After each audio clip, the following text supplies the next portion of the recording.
안녕하세요, 펄즈용소의 펄짓입니다. 이번에는 V50이 후속작이죠. V50S를 들고 왔어요. 제가 일주일 좀 넘게 사용했는데 전체적인 리뷰를 해보려고 해요. 스냅드래곤 855에 8GB 램이 들어가 있는데 이 정도면 최상급의 스펙이죠. 디스플레이는 FHD 플러스의 물방울 노치가 탑재되었어요. FHD라서 아쉽다는 분들이 계시던데 개인적으로는 이 정도 크기에서 QHD와 FHD는 크게 차이가 없다고 생각해요. 신경 쓰이지는 않았어요. 크기는 전작 V50에 대비해서 그렇게 큰 차이는 없어요. 크기는 거의 비슷하고 무게가 살짝 더 무거워졌어요. 전체적인 디자인은 비슷한데 후면에 지문인식이 없어졌죠. 최근 대세인 온스크린 지문인식으로 바뀌었어요. 처음에 발표됐을 때는 이게 뭐야 했는데 막상 출시되니까 꽤 좋은 듀얼 스크린, 이제는 V50에서 빠질 수 없는 게 되어버렸는데 이번 V50S의 듀얼 스크린은 전작 대비 많은 향상이 있었어요.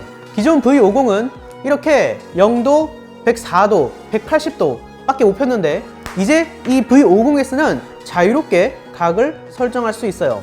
또 원래는 시간을 보거나 하려면 듀얼 스크린을 이렇게 열어야만 확인이 가능했는데 이제는 밖에 작은 외부 디스플레이가 달려서 시간과 디스플레이 상태 그리고 최근 상단바 알림 아이콘을 볼 수 있어요. 이 듀얼 스크린 외부 소재 자체도 바뀌었는데 기존 V50 대비 좀 더 반사가 잘 되는 소재여서 밝은 야외에서 거울처럼 쓸 수도 있어요.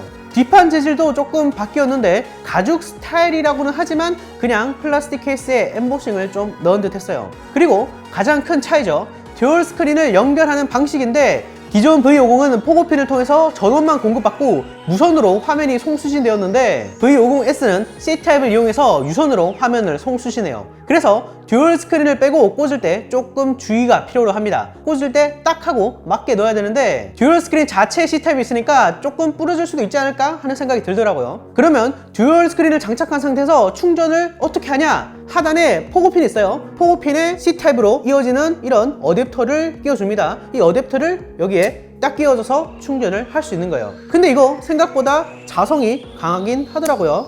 그래도 불편하긴 불편해요. 충전기에 끼워둔다 해도 이 어댑터가 따로 빠질 수도 있으니까요. 이 듀얼 스크린 얘기를 좀 더 하면 기능도 더 강화가 되었어요. 기존 V50은 화면 크기도 다르고 색감도 꽤 차이가 있었는데 이번 V50S는 데칼코머니처럼 화면 크기가 똑같아요. 심지어 듀얼 스크린에 물방울 노치도 달려있고요.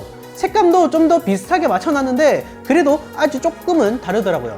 참고로 V50S의 듀얼 스크린은 V50에는 호환은 안 돼요. 우선 게임부터 알아보죠. 기존 V50이 모든 게이밍 기능을 활용할 수 있어요. 위에는 자동 사냥을 돌리면서 아래에는 조작이 필요한 게임을 할 수도 있죠. 원하는 대로 게임패드를 만들 수도 있고요. 이번에 네이버 웹브라우저인 웨일에서 웹서핑을 할 때 편한 탭 스페이스라는 기능을 추가하기도 했어요. 카메라 부분에서도 듀얼 스크린 활용이 추가되었는데 기존처럼 사진을 찍으면 결과물을 볼 수 있는 것뿐만 아니라 좌측 상단의 미러 모드를 통해서 두 개의 화면을 동시에 볼 수 있어요. 이게 왜 중요하냐? 저도 지인이 알려줘서 알았는데 요즘은 다른 사람을 찍어줄 때 이렇게 찍어준다고 해요. 찍는 사람과 찍힌 사람 모두 동시에 결과물을 볼 수 있다는 거죠.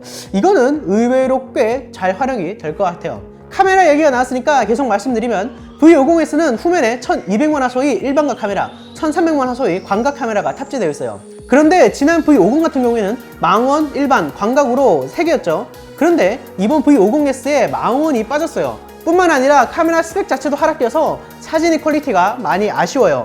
갤럭시 S10에 비해서 노이즈가 좀 더 심하고 광각의 경우에는 확대 시에 노이즈가 좀 더 심해요. 후면 카메라의 화질이 좀 아쉽더라고요. 카메라의 또 다른 변화점이라면 AI 카메라가 V50에서는 직접 해당 메뉴를 선택했어야 했는데 기본 카메라의 통합이었어요. 현재 찍히고 있는 거를 인식해서 그에 걸맞는 필터를 입히는 거죠. 그런데 이게 좀 더 과했으면 좋겠어요. 조금 바뀌긴 하는데 옆에 두고 비교하지 않는 이상은 큰 차이가 안 나더라고요. 음식 같은 경우에는 갤럭시 S10은 채도를 확 높여버리는데 V50S는 조금 보수적으로 채도를 끌어올리더라고요. 요즘 사진 찍는 거 중요하죠. 인스타 많이들 하시는데 이런 부분에 있어서 실제보다 좀 더 과하게 색감을 올려도 되지 않나 싶어요. 일상적으로 쓰기에는 나쁘지 않은데 V50 대비 조리개나 렌즈 스펙이 좀 더 낮아져서 아쉽더라고요. 전면은 3200만 화소의 카메라인데 나쁘지 않아요. 근데 얼굴이 좀 길게 나오는 오이 현상이 있어서 소프트웨어적으로 보완이 조금 필요해 보였어요. 그리고 온스크린 지문인식이 들어가 있죠.